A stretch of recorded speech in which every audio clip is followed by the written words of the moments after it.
భాగవతానికి కానీ కృష్ణకర్ణామృతానికి కానీ ఉన్నటువంటి మహత్తరమైనటువంటి విశేషం చెప్పుకోదగ్గ లక్షణం ఒకటి ఉంది.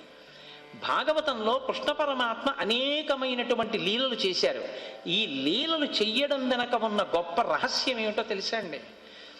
భగవంతుణ్ణి పట్టుకో అని మీరు మనసుకి చెప్పారనుకోండి, మనస్సుకున్న బలహీనత ఏమిటంటే పట్టుకుంటాను అంటుంది. అది ఎప్పుడు తిరగబడదు, చక్కగా ఒప్పుకుంటుంది. భగవంతుణ్ణి పట్టుకో అంటే ఏం చేయాలి అంటే, ముందు మనం ఏం చెప్తామంటే, ఓ పంచె కట్టుకుని పూజ గదిలో కూర్చుందాం. తప్పకుండా కూర్చుందాం. ఓ పంచె కట్టి శరీరాన్ని తీసుకెళ్ళి కూర్చోబెడతారు. ఆచమనం చేద్దామా? చెయ్యి. ఓం కేశవాయ స్వాహ చెప్తుంది. ఓ ఎడం చెయ్యి ఉద్ధరణితో నీళ్లు కుడి చేతిలో పోయి, ఓ నోరా లోపలికి పుచ్చుకుంటుంది. నామాలు చెప్పు చెప్తుంది. చక్కగా ఈ పళ్ళెంలో పూలు తీసుకుని ఒక్కొక్క పువ్వు ఈశ్వరుడి పాదాల దగ్గర వెయ్యి, ఒప్పుకుంటుంది. ఇప్పుడు ఏం చేస్తుందంటే, మీరు ఈ పువ్వు పట్టుకుని ఓం నిధనపతయే నమః ఉంటుంది అక్కడ. ఓం నిధనపతాంతికాయ నమః అనేటప్పటికీ ఈ చెయ్యికి అలవాటు చేసేస్తుంది. ఈ పువ్వు తీసి అక్కడేసేయి, తను ఎక్కడికో వెళ్ళిపోతుంది. వెళ్ళిపోయి విశాఖపట్నంలో ప్రసంగాలు పూర్తవగానే గుంటూరు వెళ్ళాలి కదా. ప్రసంగాలు అయిపోయిన రోజు రాత్రి వెడితే బాగుంటుందా, ఆ రోజు రాత్రి ఊరుకుని తెల్లవారకట్ట ప్రయాణం చేస్తే బాగుంటుందా? రాత్రి వస్తే ఇంటికి ఈ ప్రయోజనం, ఏదో కాసేపు పడుకుని లేచి సంధ్యావందనం పూజ చేసుకుని వెళ్ళచ్చు. పొద్దున్న వస్తే ఇంటికి రాగానే మళ్ళీ ఒక్క గడి ఉండి మళ్ళీ కారెక్కి మళ్ళీ గుంటూరు వెళ్ళడం అంటే ప్రయాణం ఎక్కువైపోయి బడలిపోతామేమో. అందుకని ముందు రోజు రాత్రే వచ్చేస్తే, రాత్రి రావడం అంటే చీకటిగా ఉంటుంది, ఏ వర్షమో పడుతుంటే రోడ్లు అవి సరిగ్గా ఉంటాయంటావా? ఈలోగా ఏమైపోతుంది? వనమాలి గదీశాంగీ శంఖీ చక్రీ చనందకి శ్రీమాన్ నారాయణో విష్ణుర్వాసుదేవో అభిరక్షతు ఎక్కడున్నాడు? విశాఖపట్నంకి కాకినాడకి మధ్య రోడ్డు మీద కారులో తెల్లారగట్ట రావాలా, రాత్రి రావాలా? ఈలోగా పూజ అయిపోయింది. అంటే మనిషి ఏది నిలబెట్టలేడు? మనసుని నిలబెట్టలేడు. ఒక్క నాటికి కుదరదు. మనసునే నిలబెట్టాడా వాడు ధన్యాత్ముడు. గురుగు చుందురు జుత్తు కొన్ని వందల సార్లు దాని పాపమేమో కానరాదు, అఖిల పాపములకు నిలయమైన మనసు గొరగడేమి మానవుండు అన్నాడు ఒక గడుసు కవి. భ్రమన్ సర్వతీర్థేషు స్నాత్వా స్నాత్వా పునఃపునః నిర్మలం తమనో యావత్ తావత్ సర్వం నిరర్ధకం అన్నాడు వ్యాసుడిదేవి భాగవతం. ఇన్ని పాపాలకి మూలమైనటువంటి మనసుని సంస్కరించనంతసేపు బాహ్యంలో పటాటోపం ఎంత కట్టుకుంటే ఎవరికి కావాలయా? దానివల్ల ఈశ్వరుడికి తెలియదా?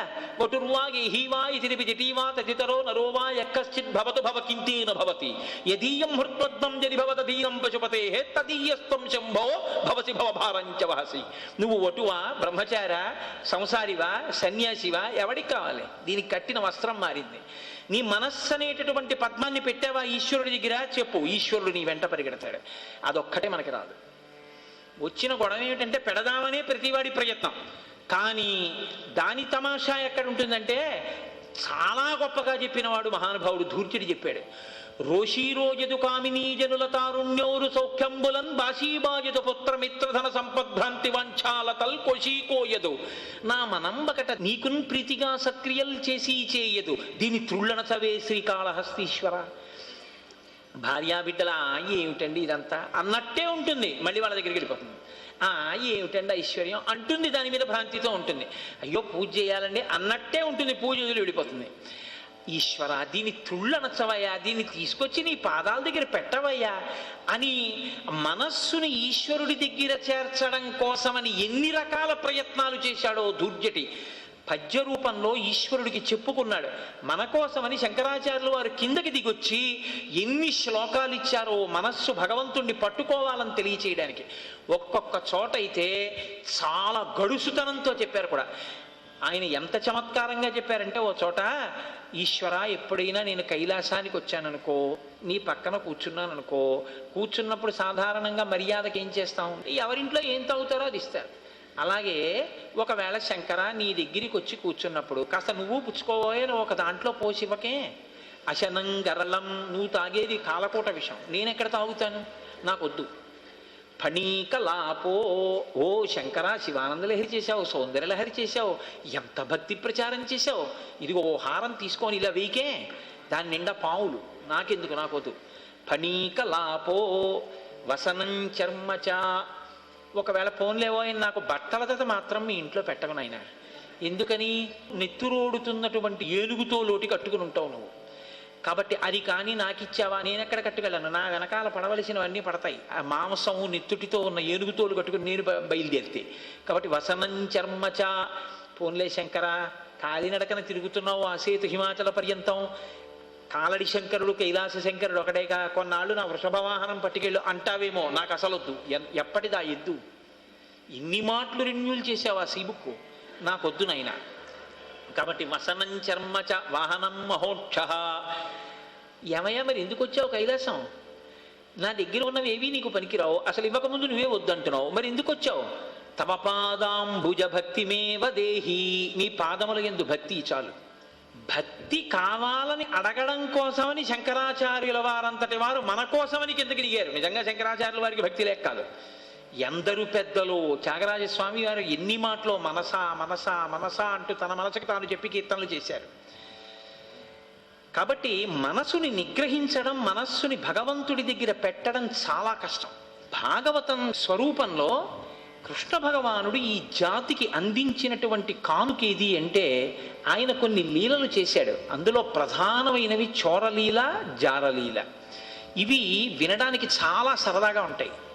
ఎంతటి వాడికి కూడా వినేటప్పుడు చాలా సరదాగా ఉంటుంది. దాని లోపల ఉండేటటువంటి అర్థం అవనివ్వండి, అర్థం కాకపోనివ్వండి, వినడానికి మాత్రం ఎంత సంతోషంగా ఉంటాయంటే కాసేపు వినిడిపోవడానికి వేసవి కాలంలో చల్లటి గాల్లో కూర్చుని విని వెళ్ళడానికి అందులో పెద్ద దోషం. కానీ అదేమిటి మాకు అర్థం అవడం చాలా కష్టం అండి, అదేదో ఈశావాస్యోపనిషత్తు వ్యాఖ్యానం అండి అనడానికి ఏమి ఉండదు. అందులో ఎవరికైనా అర్థమైపోతుంది. పుట్టి పుట్టడు నేడు దొంగిలపోయి వారి ఇల్లు సొచ్చి, ఆ ఉట్టి అందక పీటలు రోలు ప్రోవిడి ఎక్కి చేపెట్టదాలక, కుండ కిందొక పెద్ద తూటునరించి నీ బిడ్డ చెరలు పట్టి త్రావెతలోదరి అన్నారనుకోండి, అందులో అర్థం కావడానికి ఏముంది? అమ్మ చిన్ని కృష్ణుడు మా ఇంట్లో వెన్న తినడానికి వచ్చాడు, ఉట్టి పైన పెట్టాం, ఆ పైన ఎక్కడో ఉట్టిలో పెట్టి ఆ కుండ పైన పెట్టాం, అందలేదు. కాబట్టి పీటలేశాడు, రోళ్ళు వేశాడు, ఆ పైకి ఎక్కాడు, జాగ్రత్తగా ఉట్టి కింద ఒక అన్నం పెట్టాడు. ఇప్పుడు చక్కగా కిందకి వెన్న కారిపోతోంది. ఇలా దోషిడి పట్టి తాగేసి వెళ్ళిపోయాడు. మా ఇంట్లో వెన్నంతా ఉట్టిలో పెట్టుకున్నా ఎత్తుకుపోయాడమ్మ. ఇది ఒక నేరం. నిజంగా కృష్ణుడు అలా దొంగతనం చేశాడు అని నేను చెప్పాను అనుకోండి, అయితే అది వినడానికి సరదాగా ఉంటుంది. ఓ కృష్ణుడి చోరలీల, అలా వెన్న దొంగతనం చేశాడా అని అనిపిస్తుంది. కానీ దానిలో ఉండేటటువంటి అంతరార్థం వేరు, దానిలో ఉండేటటువంటి చమత్కారం వేరు. ఆ అంతరార్థం తెలిసినా తెలియకపోయినా కృష్ణ శబ్దాన్ని విన్నంత మాత్రం చేత, కృష్ణలీలని స్మరించినంత మాత్రం చేత నిజంగా మనసు ఉట్టిలో ఉన్నటువంటి ఆ కొండకి చిల్లుపడి తాగుతున్నటువంటి చిన్ని కృష్ణుణ్ణి ఇక్కడ తలుచుకున్నంత మాత్రం చేత, ఆ కృష్ణ పాదములు కాని మనసుకి తగిలాయో, కృష్ణ స్పర్శ మనసుకి తగిలిందో, మీరు ఏ కారణంతో పట్టుకోండి, అది కృష్ణుడు వెన్న దొంగ. మీకు అందులో ఏం అనుమానం లేదు. ఆయన పరబ్రహ్మమని మీరు పట్టుకోవట్లేదు. మీరు కేవలం ఆయన నవనీత చౌర్యాన్ని చూడడం కోసమని సరదాగా ఆయన పట్ల హాస్యంతో, ఆయన పట్ల ఆయన చేస్తున్న లీల పట్ల ఏమిట్రా పిల్లాడి ఈ దొంగ పనులు అనుకుంటూ పరమభక్తితో, అబ్బా కృష్ణ నువ్వు కాబట్టి వెన్న దొంగతనం చేశావు అని పరమప్రీతితో ఏం, మీరు పరమభక్తితో ఏం వింటలేదు. కానీ ఎంతో సంతోషంతో అది విన్నప్పటికీ దానికి ఒక లక్షణం ఉంటుంది. సాక్షాత్తు పరబ్రహ్మమైనటువంటి కృష్ణుణ్ణి మీరు ఏ రకంగా తలుచుకుని మీ మనస్సుకి తగల్చినా దాని లక్షణం ఏమిటంటే అది కాల్చేస్తుంది. దేన్ని కాలుస్తుంది అంటే పాపాన్ని కాల్చేస్తుంది. కాల్చేసి ఉత్తర క్షణంలో మీ మనస్సుని అది పునీతం చేస్తుంది. అందుకే ధర్మరాజు గారితో నారదుడు ఒక మాట అంటాడు, కామోత్కంఠత గోపికల్ భయమునన్ కంసుండు వైరక్రియా సామాగ్రిన్ శిశుపాల ముఖ్య నృపతులు సంబంధులై వృష్ణులున్ ప్రేమన్ మీరలు భక్తి మేము ఇది చక్రింకంటి మెట్లైన నుద్దా మధ్యాన గరిష్ఠులైన హరి చందన్వత్సుధాత్రీశ్వర. ఏ భావనతో మీరు పట్టుకోండి. కామంతో గోపికలు పట్టుకున్నారు, మా సఖుడు మా స్నేహితుడు మా బావ అని బంధుత్వంతో అర్జునుడు పట్టుకున్నాడు, పాండవులు పట్టుకున్నారు, మా వంశంలో పుట్టాడు గోపాల బాలురు పట్టుకున్నారు, పరమభక్తితో నారదాదులు పట్టుకున్నారు. ఎలా పట్టుకున్నా అందరు ఎక్కడికి వెళ్ళారు? ఎలా పట్టుకున్న వాళ్ళైనా మోక్షానికే వెళ్ళారు. ఆఖరికి వైరక్రియా సామాగ్రిని శిశుపాల ముఖ్య నృపతులు, శత్రుత్వంతో శిశుపాలుడు మొదలైనటువంటి వాళ్ళు, క్రోధంతో కంసుడు మొదలైన వాళ్ళు చిట్ట చివరికి ఎక్కడికి వెళ్ళారంటే కృష్ణ పరమాత్మలోకి వెళ్ళిపోయారు. తెలిసో తెలియకో కృష్ణుణ్ణి స్మరించి మనస్సులోకి తేవడం వల్ల వచ్చేటటువంటి ప్రయోజనం మనస్సు పవిత్రమవడమే. కలియుగంలో మనస్సు పవిత్రం అవడానికి చాలా తేలిక మార్గమేది భాగవత శ్రవణమే, కృష్ణలీలను స్మరించడమే. ఆ లీలల చేత ప్రతిపాదింపబడినటువంటి అంతరార్థం కూడా తెలిసిందనుకోండి, వాడు ధన్యుడైపోతాడు. అందుకే 7 రోజులు భాగవతం విను అంటారు, భాగవతం సప్తాహంగా విను అంటారు. భాగవతం సప్తాహంగా విను అంటే 7 రోజులు వినేసి అయిపోయిందండి, ఇక్కడ నేను ఎప్పుడు వినక్కర్లేదు అననే. అంటే ఎన్ని సంవత్సరములు వాడు బతికినా వాడు బతికేది 7 రోజులే.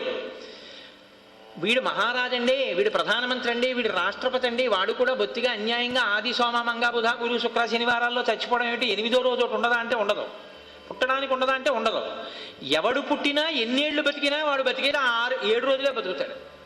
ఆ 7 రోజులే బతుకుతాడు కాబట్టి 7 రోజులు భాగవతం విను అంటే నువ్వు బతికున్న దగ్గర నుంచి ఊపిరి అయిపోయేంత వరకు నువ్వు వినవలసింది భాగవతమే, నువ్వు స్మరించవలసింది భాగవతమే.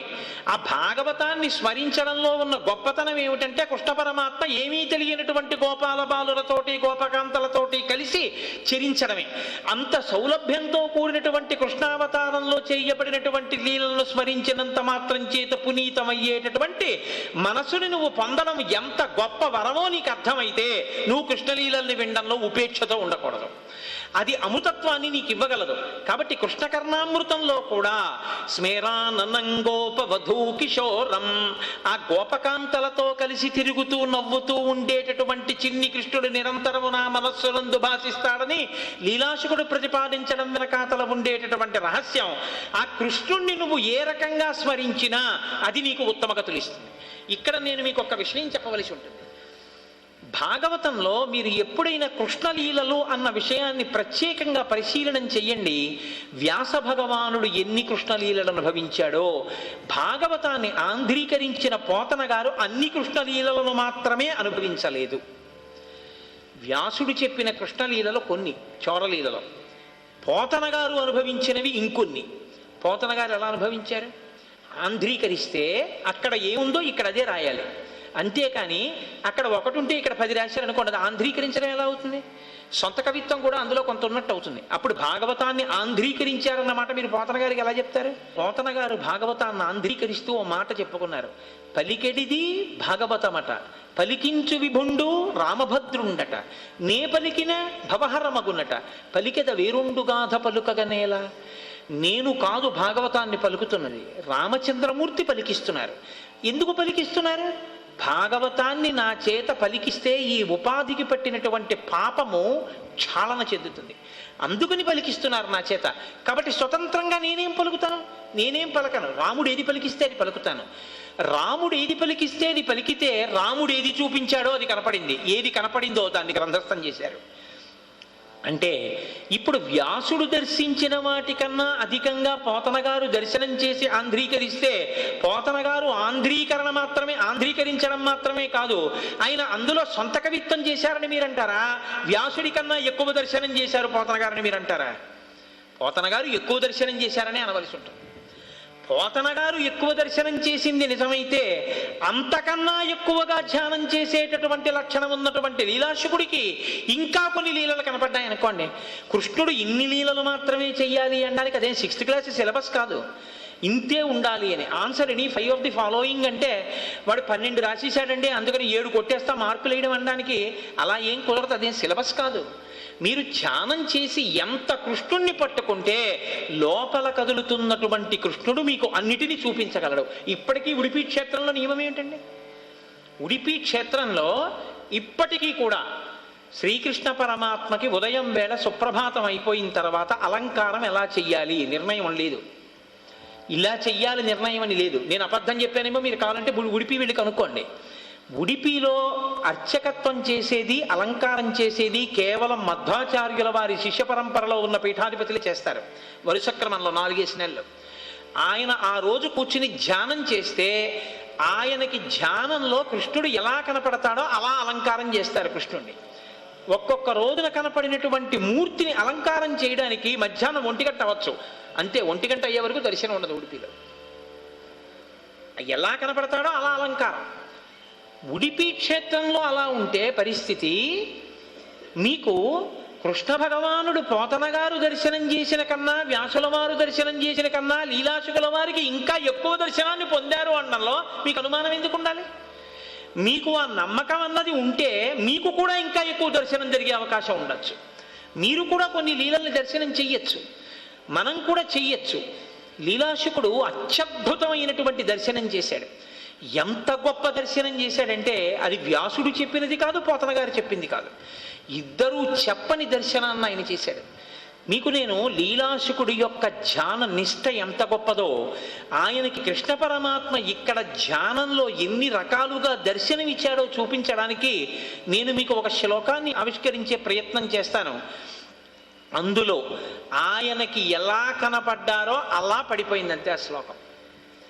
ఎంత గమ్మత్తైన శ్లోకం అంటే, ఒకానొక నాడు కృష్ణుడు ఒక గోపిక ఇంటికి వెళ్ళినట్టు అందులో లీలాశుకుడు రచన చేశాడు. కస్త్వం బాల బలానుజ కిమిహతే మన్మందిరా శంకయా యుక్తం తం నవనీత పాత్ర వివరే హస్తం కిమర్థం యసేహే మాత కంచన వత్సకం మృగజితం మాగా విషాదంక్షణ ఇత్యేవం వరవల్లవి ప్రతివచ కృష్ణస్య పృష్ణాతునః అని రాసుకున్నాడు ఆయన. నహ మమ్ములను కృష్ణుడు రక్షించుగాక. ఎటువంటి కృష్ణుడు అంటే, ఆ రోజుల్లో కృష్ణ పరమాత్మ వెన్న దొంగతనం చేస్తాడనేటటువంటి వార్త చాలా మిక్కుటంగా వ్యాపించింది నందవ్రజం అంతా. అందుకని చాలా జాగ్రత్తగా దాచేసేవారు, ఎక్కడ వెన్న దొరకకుండా జాగ్రత్త పడేవారు. అయితే ఒకరిని మించి ఒకరు దర్శనం చేశారు. పోతన గారు వ్యాసుడు కాకుండా ఒక స్వేచ్ఛగా రచించిన కవి ఒక ఆయన అన్నారు, ఒక తల్లి ఉట్టి మీద పెట్టినా కన్నం పెట్టి వెన్న తాగేస్తున్నాడన్న బెంగచేత ఉట్టి మీద వెన్నకుండ పెట్టి ఆ వెన్నకుండ చుట్టూ గంటలు కట్టింది. ఎందుకనంటే కృష్ణుడు వచ్చి ఒకవేళ కుండ ముట్టుకున్నాడో అలారం మోగినట్టు మోగుతాయి గంటలు, వెంటనే వెళ్ళి పట్టుకోవచ్చు. కుండల చుట్టూ ఉట్టి చుట్టూ గంటలు కట్టింది. కట్టి హాయిగా ఇంట్లో పని చేసుకుంటాను. ఎలా వస్తాడు, ఎలా తింటాడు వెన్న. రానే వచ్చాడు, పీటలేశాడు, రోళ్ళేశాడు, పైకి ఎక్కాడు. ఆయనకే అనుమానం వచ్చింది, ఎలా ఇప్పుడు ఈ కుండ ముట్టుకోవడం, నాకు ఓటమా, నేను తీయలేకపోవడమా. ఒకసారి గడ్డం మీద వేలేసుకుని ఆలోచించాడు. ఆయన సర్వస్వతంత్రుడు, ఆయన ఆజ్ఞాపిస్తే పంచభూతాలు వింటాయి. ఓ గంటలలారా మీరు మ్రోగకుడు అన్నాడు. గంటలు మోగడం మానేసి ఆ చక్కగా ఆ దాంట్లో ఉన్న వెన్నంతా పిల్లలకి పెట్టేశాడు. పిల్లలందరూ తినేశారు. ఇప్పుడు ఆఖరణ పిల్లలకి పెట్టాక తను తిందామని ఇలా పెట్టి నోట్లోకి పుచ్చుకున్నాడు, గంటలన్నీ మోగి. ఆశ్చర్యపోయి ఆయన తినకుండా ఆగి అన్నాడు, మోగద్దన్నాను కదా ఎందుకు మోగారన్నాడు. వాళ్ళు తింటే మోగం, నీకు నైవేద్యం అయితే గంటాకి మోగడం అలవాటు, నువ్వు నోట్లో పెట్టుకున్నాం మేము మోగేయన్నాం. అలా ఒకరిని మించి ఒకరు దర్శనం చేశారు కృష్ణ పరమాత్మ యొక్క లీలల్ని. ఈ శ్లోకంలో లీలాశుకుడు అంటాడు, ఒకానొక గోపిక చాలా జాగ్రత్తగా ఉంది, ఎప్పుడైనా కృష్ణ పరమాత్మ వచ్చి నవనీత చౌర్యం చేస్తాడేమోనని. ఆ బెంగచేత ఆవిడ వెన్న అక్కడ పెట్టింది, ఎప్పుడైనా వచ్చేస్తాడేమో అని 10 మాటలు చూసుకుంటోంది. ఒకానొక నాడు కృష్ణ పరమాత్మ రానే వచ్చారు, వెనకాతల గోపాల బాలుని తీసుకొచ్చారు. నిశ్శబ్దంగా వెన్నకొండలున్న గదిలోకి వచ్చి, దొంగతనం చేసేటటువంటి వాడికి చాలా కౌశలం ఉండాలి. ఎందుచేత అంటే చాలా సంవత్సరాలు ఫైల్ చాలా బాగా రాశానండి, ఏదో ఇవాళ ఒక్కరోజు పొరపాటు అయిపోయిందంటే ఏమనరు. దొంగతనాలు చాలా ఏళ్ళు బాగా చేశానండి, ఈ ఒక్క దొంగతనమే సరిగ్గా చేయలేదంటే వీపు సాప్ అయిపోతుంది. దొంగతనం చేసేవాడు రిటైర్ అయిపోయే వరకు జాగ్రత్తగానే చేయాలి, ఒక్కసారి కూడా తప్పుగా చేయడానికి ఉండదు. కాబట్టి ఎప్పుడూ జాగ్రత్తగా చేస్తాడు కృష్ణుడు. ఆ పిల్లలకి ముందు గబగబా వెన్న తీసి పెట్టేస్తున్నాడు. పెట్టేస్తే వాళ్ళందరూ తినేసి ఇక్కడ ఉండకండి చప్పుడు అవుతుంది వెళ్ళిపోండి అన్నాడు. ఆచమనం చేసేటప్పుడు జుర్రుతుంటారు కొంతమంది, అలా వాళ్ళు జుర్రుతూ ఉంటారు ఆ వెన్న, అందుకని మీరు వెళ్ళిపోండి అన్నాడు. వెళ్ళిపోయారు. ఇంకా పాప ఆయన ఒక్కడే తినాలి. అందుకని మధ్యలో ఉన్న వెన్న బాగా గట్టిగా కమ్మగా ఉంటుందని ఆ కుండ మధ్యలోకి చెయ్యి పెట్టి ఆ చిన్ని చేత్తో వెన్న ఇలా జాగ్రత్తగా పైకి తీస్తున్నాడు. ఆ తలుపు చాటు నుంచి ఆవిడ చూసింది, అమ్మా భలే దొరికాడ్రా, తప్పు చేస్తూ వెన్నకొండలో చెయ్యి పెట్టి వెన్నతో ఉన్న చేత్తో దొరికాడు. ఇప్పుడు పట్టుకోవాలి అని ఆవిడ గబగబా వచ్చి ఆయన కుండ వంక చూసి వెన్నలో చెయ్యి తిప్పి తీయబోతున్నాడు. పక్క నుంచి వచ్చి ఎడంచేయి పట్టుకునేటప్పటికి ఏమి నిర్భయంగా ఇలా చూశాడు. అంతలా ఉండడం చాలా గొప్ప విషయం అండి. అది కృష్ణుడికే చెల్లింది. ఏ వికారములు లేనివాడు మహానుభావుడు. ఇలా చూశాడు. ఆవిడంది ఏమీ తెలియనట్టు కస్త్వం అంది. కస్త్వం బాల, పిల్లడా ఎవరు నువ్వు? ఆవిడికి తెలిసి ఏమంటాడో చూద్దాం. ఆయన అన్నాడు, ఠక్కుని జవాబు చెప్పాడు, బలానుజ, బలరాముడి తమ్ముడు అన్నాడు. మంగళం కోసలేంద్రాయ మహనీయ గుణాత్మనే చక్రవర్తి తనూజాయ సర్వభౌమాయ మంగళం ఉమాకాంతాయ కాంతాయ కామితార్థప్రదాయినే శ్రీగిరీశాయ దేవాయ మల్లినాథాయ మంగళం. సర్వం శ్రీ ఉమామహేశ్వర పరబ్రహ్మార్పణమస్తు. స్వస్తి.